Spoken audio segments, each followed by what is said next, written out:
Hello, it is really great to be here. And my name's Anne Wilson from platform The Wealth Chef. And I'm excited, I'm nervous, I'm expanded, I'm humble, and deeply grateful to just be here to talk about justice, to talk about Black Lives Matter, to talk about these conversations of empowerment and activism. And I've been getting quite a lot of messages about, where do you stand on this? And I've had a lot of conversations with many of my peers and in my masterminds and my, fellow thought leaders, those of us who've got large platforms. We've been having some beautiful, amazing, nuanced, complicated, expansive, stretching conversations.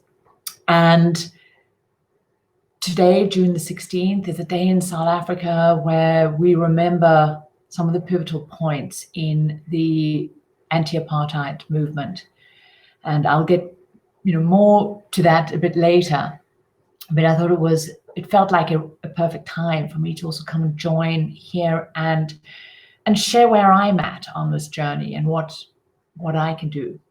And so thank you for being here and about how do we have these conversations. And I wanted to start right off. As I was feeding into this, Rumi has come up for me numerous times, and I'm going to be top and tailing the session with Rumi. And there's a beautiful quote, and I've got some piece of paper written here, and it says, there's a poem from Rumi. It says, "Yesterday I was clever. I wanted to change the world. Today I'm wise, and I want to change myself." And this is really the theme. And it's just so lovely to see so many of you beautiful people here. And as we sort of diving into these real depths of nuanced, complex conversations, I also received an email from a beautiful sort of FFU client saying, "Anne, I've only been in this conversation for 5 minutes." And it made me realize that I've got deep gratitude that I haven't been in this conversation for just 5 minutes, that by virtue of being born, that by virtue of being African, I've actually been in this conversation for 52 years. I've navigated as a South African the devastation of apartheid, of the injustice, of inequity, how structural, socioeconomic, structural devastation can be wrought on and it's intergenerational, and it's devastating, and it's heartbreaking. I've had the privilege of being able to be part of an anti-apartheid movement. I've had the privilege, and I say that, it might sound weird, to be beaten with a sjambok, which is a powerful whip by police, to have been part of anti-apartheid marches, to be put in jail for taking a stand. And I also know with deep humility that I can never, ever know what it feels like to be marginalized. I can never know what it feels like to be Black, to be in so many of the different aspects. What I do know is that I can own my privilege with great humility, and I can never undo my humility, but I can choose not to be an arsehole about it. And I think that's maybe all any of us can do as the starting point. And so I wanted to just share my 5 action steps, the things that I believe I can do. And I would love to share those as an offering for you to just maybe chew on if there's value in them for you. And I think for me, the very first step in all of these aspects of where we sit, when we realize, when we drop into the devastation of what it means to be human, when we wake up to the grief and injustice around us in so many areas, I think our very first point must be humility. And Elizabeth Gilbert shares the words of her great love, Ria, and she says, humility is not thinking less of yourself. It is just thinking of yourself less. And I think this is so important as we navigate this, shame and guilt and appeasing and pleasing doesn't help anybody. But it is about not making this about yourself, not making it about myself. So this deep humility, just thinking about myself less. And this is the first start of the humility. Then humility of really dropping down into the devastation of understanding that to be human is to be deeply flawed. And I just want to share a story. Quite a few years ago, when I was very involved in Tony Robbins' work and in Tony Robbins' leadership team, was at an event in the US, and myself and a fellow South African who would be classified as what is called colored in South Africa, which in South Africa is different from black, all these crazy, nuanced, ridiculous labels we have. And we were at a specific event about leadership, and we were asked, everyone's asked to close their eyes, and then we were said, stand up if you are racist. And this amazing friend of mine, person of color, colored black, so both Africans, we both stood up. We opened our eyes and everybody else opened their eyes. And we were the only two people standing in an audience of 500, 600 people, majority Western, North American, from Europe. And we both felt initially this shock and shame, and people looked at us and were horrified. And then with great humility, but also with a deep state of gratitude, we realized we have been doing this work. We've understood the devastation of socialized injustice, that to be human these days, if we cannot accept these flaws and faults and stand with being able to look at our own bigotry, whether it's misogyny or racism, where do we abuse? Where is it even a flinch? Where do we maybe cross the street? What is that? Then we cannot even start having this conversation. And this is, I think, the deep humility, when we can really be uncomfortable in our own truth, not from shaming, but just sitting in that. We cannot even start a conversation. We can't start a journey if we don't start with sorting out our own shit and knowing that it's a lifetime's journey, but being prepared to every day make that step. And then part of this humility is also being really careful of this very nuanced difference in terms of choosing to take a stand. So often that stand could be taken to either appease a discomfort we're feeling in this realization of ourselves, or to profit from it, to want to align ourselves on it because maybe it looks good. Now, am I saying we don't speak up, we don't take stand, we don't have humility? But I'm just saying part of humility is deeply dropping into, why am I choosing to do what I'm doing? Am I going, oh, I must lead and I must have a voice in this? If you don't actually have a voice to have, there's a huge amount of humility in shutting up and doing the work first. And this is not about, disassociating, but I know I can never, ever know what it feels like to be black, to be marginalized, to have had intergenerational structural discrimination. And to even pretend that is just so outrageous. It is not. My voice can be used in many places, but it cannot be used there. And that would just be downright arrogant. And there's a big difference between performance and action. And, what action can each of us take? And action in itself implies some form of sacrifice. What are each of us willing to sacrifice in terms of our privilege, in terms of our access, the way we consume? What do? We have to change something if we want something to change. And, just still on this aspect of humility, this first sort of pillar for me is, if it's not, if it's still comfortable, then it's not enough. And if it's convenient, then it's not enough. And so in this pillar, I just keep checking in. Who am I? I own my imperfection, and I choose to daily do the work. And I know the grief and devastation that it's a lifetime's work. Maybe it's many lifetimes' work. So that's my pillar number one. Maybe it's useful for you. My pillar number two is listen. Can I listen? Being willing to listen challenges our self-absorption. This is a radical act. This is an act of activism. Can we truly listen? Or are we too quick to want to fill that space of discomfort with our own voice, with our own thoughts? This again comes back to, can we just hear the pain, the grief, the devastation? And if you want to sort of explore more of the art of active listening and truly understand this as such a powerful act of justice, when we really understand the witnessing is the justice. and not to leap too quickly into action and needing to fix, because that in itself can be arrogance. Are we prepared to drop in? And the Truth and Reconciliation Commission, led by Desmond Tutu, is pretty much the gold standard in the power of the importance of listening, providing platforms, providing mechanisms so that people's devastation, their grief, their stories can be heard. It is so important we allow that expression, and we have the humility and the grace to listen, to witness, to be there, to feel and grieve without needing to quickly move on, make a plan. And the Truth and Reconciliation, listening, truly listening, is about going from knowledge to acknowledgement. Right now, there's a lot of knowledge coming forth, and it's always been there. We've got this knowledge of discrimination, of structural injustice, but can we truly acknowledge it? And we can only acknowledge it when we allow the stories to be heard, when we allow that pain to be there.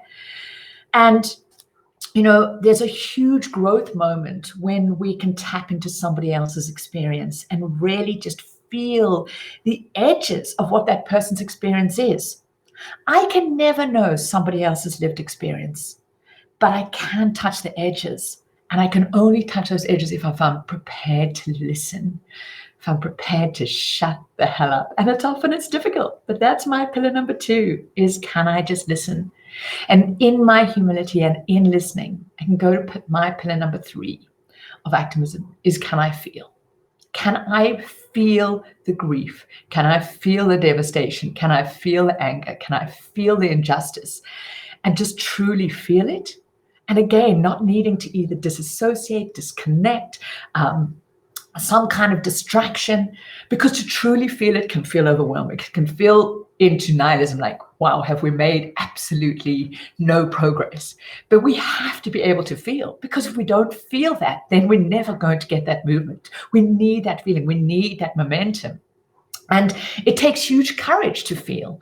At the start of lockdown in South Africa, one of the things that came such a powerful reminder to me is the devastation of the structural injustice, of poverty, of access to opportunity, as we started seeing the economic effect where people's just ability to get food, basic safety was so vulnerable and so tenuous.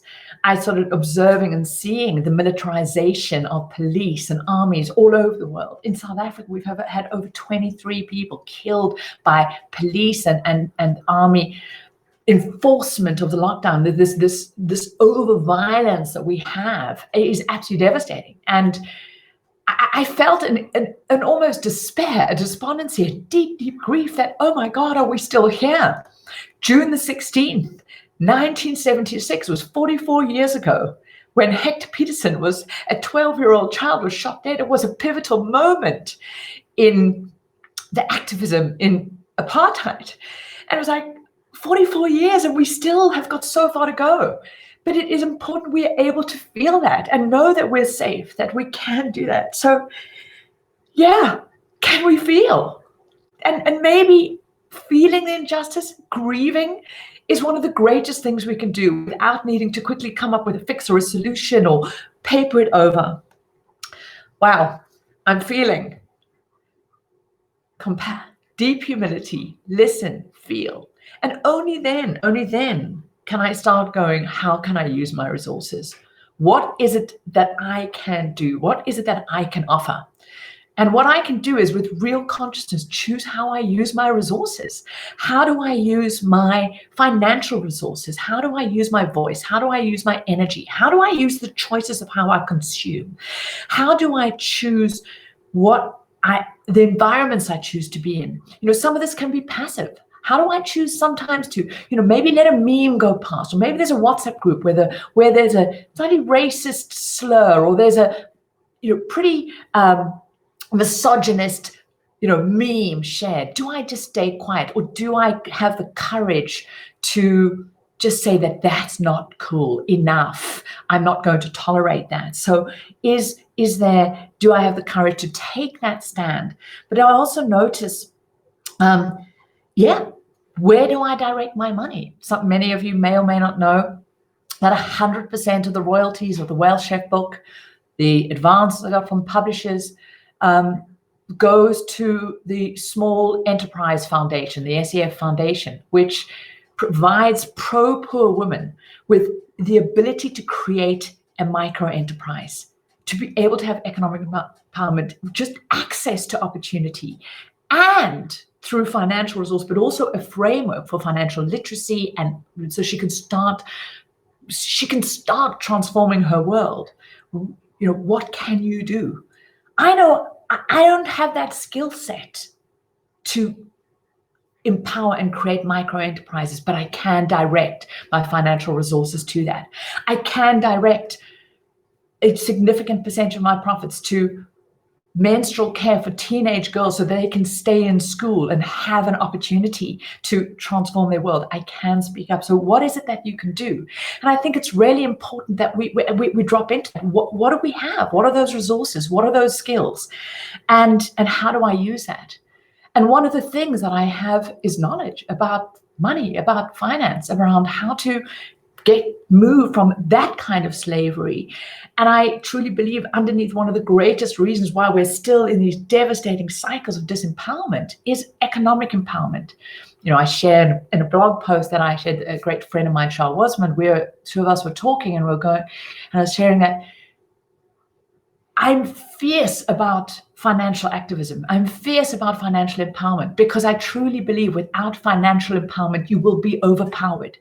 It is a mechanism of energy, of force. We need financial resources to make a difference. If you cannot feed yourself, you cannot even hope to stand up. If you are starving, if you have your basic level of Maslow's hierarchy, if you're afraid, if you don't have shelter, you cannot even start to have any kind of self-expression. And the gap to climb out of this type of disempowerment is huge. And that's a place where I can contribute far more than putting a hashtag on a post. And so this really brings me to my fifth pillar, is to take action and to choose an activism and to put my energy, my resources, my voice behind that. This is why I create the Wealth Shift. This is why I do what I do. And it's not always easy for each of us. And I'm not saying we always have to do it. We've got to have fun. We've got to fill up our tanks. But I think once you know where you can contribute, we are each called to do that, to step up into that. We each have different flavors of activism. I have a variety of flavors. My core activism is financial empowerment. But I'm also deeply, deeply passionate about our animals on the earth, because I believe without an earth, we don't have any place to live. I am deeply passionate about social injustice. But it's not that the one is more important to me. I just know that I can make more contribution in financial empowerment. And so this is what I choose to do. I step up when it doesn't feel convenient, and I do that. And I was recently called out that why am I choosing to do the Financial Freedom University launch? And in fact, I've brought my entire enrollment for Financial Freedom University earlier. Just next week, I'm going to be starting a live launch. I'm going to be sharing a 12-day long financial empowerment open workshop, free workshop of sharing, having conversations, talking about these building blocks to really move this momentum. And I brought it forward, not pushed it out. Many people said, Anne, maybe you shouldn't be doing this, push it out, rather join this conversation. This is the conversation. This is how I can contribute. And this is why I've brought it forward. I'm also doing it live because pre-recorded videos are no longer relevant. We have had the most extraordinary 2020, where we have been called to see in stark contrast the impacts of structural inequality. We've seen the devastation of their economic vulnerability. COVID, the impact of COVID and the economic onslaught is devastating. Millions and millions and millions of jobs across the world are being wiped out. We're seeing the impact of a debt culture. We're seeing people do not have the foundations of their finances in place. What impact that means in terms of their ability to live a life, what it means in terms of abuse and lashing out. This is what I can do. This is my activism. And this is why I'm not stepping back, standing aside. This is why I'm leaning in and doing forward. And this is what I can contribute. And so today I also shared a blog post. You may want to go over to thewealthchef.com if you haven't seen it. And I share why I believe financial empowerment is activism. I talk about Hector Peterson and the pivotal point that iconic photograph where this 12-year-old boy who with other children were taking a stand for education was shot and killed. It is important we remember. It's also important to know that this is a long journey. We can't just sit on the sideline. We have to get up each day, do what we can do, own our stuff with humility, choose to listen, feel, know what we have to offer, and then with courage do that over and over and over. And I don't know, but my hope is that perhaps the devastating, heartbreaking, mind-blowingly, gruesome violence that were perpetuated around George Floyd and so many others, but maybe having that footage and being confronted with it, just like that photograph of Hector Peterson 44 years ago, maybe will help this conversation stay in the forefront, help each of us just drop and say what we can and can't do and own that. So beautiful to see so many of you here. Thank you so much for just your love and your support, because these are tough conversations. I see the beautiful Dierwald Pretorius here. Dierwald is a white male South African Afrikaner. Dierwald is covered in tattoos from head to toe. I love Dierwald to bits. He's the most extraordinary photographer. Every single weekend, I know that Dierwald's activism is using his camera to witness. He goes onto the streets of some of the most blighted areas, of homeless, of drug addicts, where their only choice, the only way for them to even be present is to put a needle and shoot themselves up. And Dierwald has the courage to go and witness, and using his camera, show the humanity in a person even so blighted. Choose your activism. And go there with courage and know that there are many, many flavors. So I'm just so grateful for connecting, listening. I'm here to answer in the Facebook groups, share this if it fits with you. I'd love to know how this resonates for you. But these are my 5 areas that I can do. Just be deeply humble, choose to listen, and know that listening and witnessing is the justice, that there is that is a radical act to be able to stay present and allow somebody else's voice to be heard and actually give it voice, to feel the devastation and the grief, and know that we're okay, that life is holding us, and that we can and will eventually make a difference. Choose how you use your resources. How do you consume? What do you consume? How do you use your voice, your money? And please know this. I write this in the blog post that the Good Samaritan could only be a good Samaritan because they had shekels. Without having money, it would just be another wishful thinker. So what are the resources? What are the knowledge you can share? How can you get out there? What is it that you can use to contribute to start just making this world more equitable? And finally, go and do that each day. Find also the tribe, find your peer group, find the place where the people will support you and protect you. We all need that. We need courage of community. For each of us, this journey is a journey we each have to do individually. But the paradox is we cannot do it alone.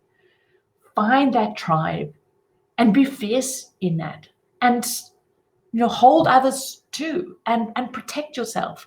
Because in this journey of true liberation, of freedom, we first have to make that choice. Freedom will never be forced on us. And then we have to make a step again, make a step again. We'll fall down and we get back up.